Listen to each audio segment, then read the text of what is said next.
Wow, I didn't know any of that. But yeah, I hear what you're saying about the dope. It kind of makes sense. But I've never had voices before. And yeah, the voices are absolutely stopping me sleeping properly. They just keep saying stuff like, you're good for nothing, you're an embarrassment, a waste of space. They just get louder and louder and angrier.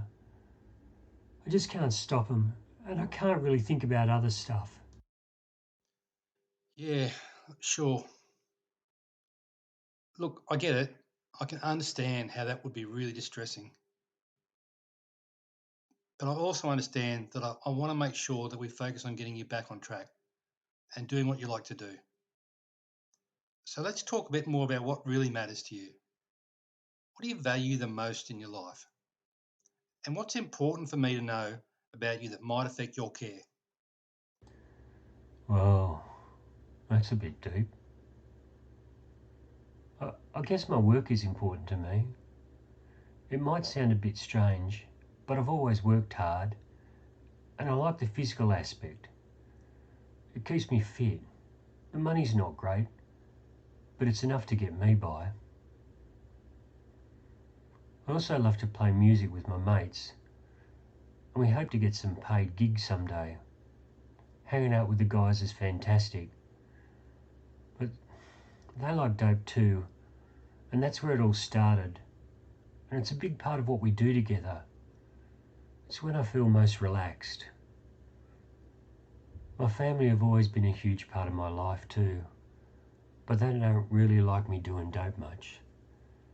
They've been great in helping me get through some tough times, even though I've disappointed them. They've never given up on me, and I'm so grateful for that. You know what?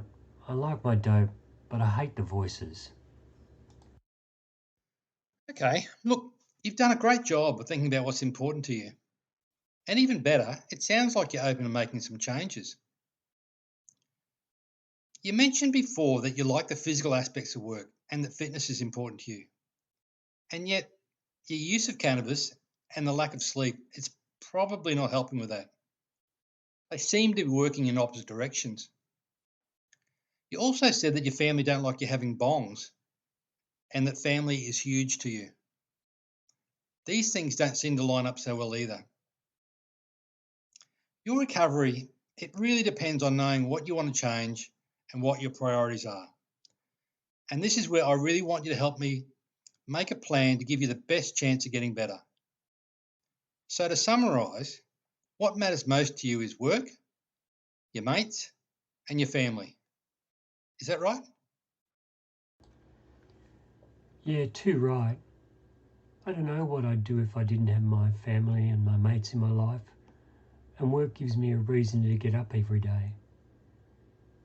Getting me back to doing what's really important, that would be a good thing. But I need to get rid of these voices.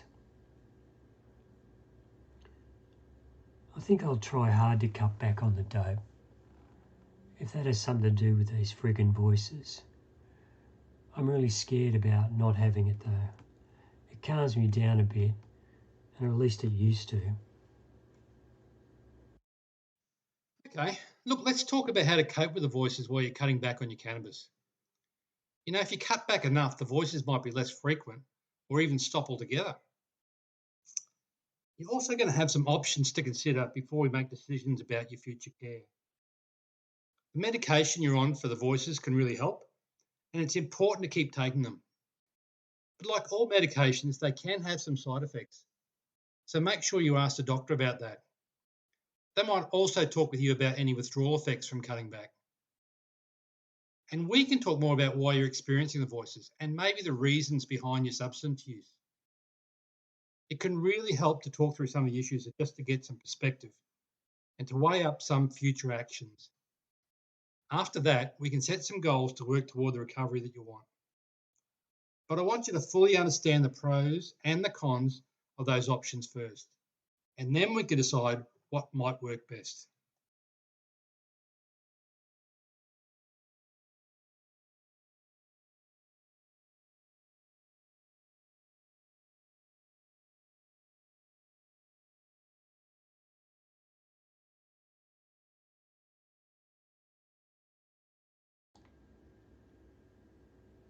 You know what? I'll try anything to make the voices stop. If I need to take medications, I'll do it. But talking through some issues might help.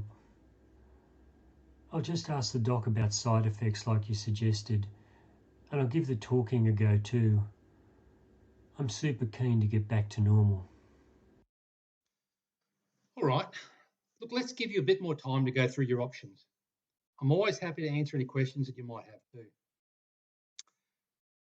When we meet again, we can discuss and finalise the plan for recovery. We also need to decide who's responsible for what and some timelines just to keep us on track. We'll also write them down so we can come back later and see how it went. I'll make sure you get a copy of the plan and I'll keep it handy for each time we meet. Okay, let's do that.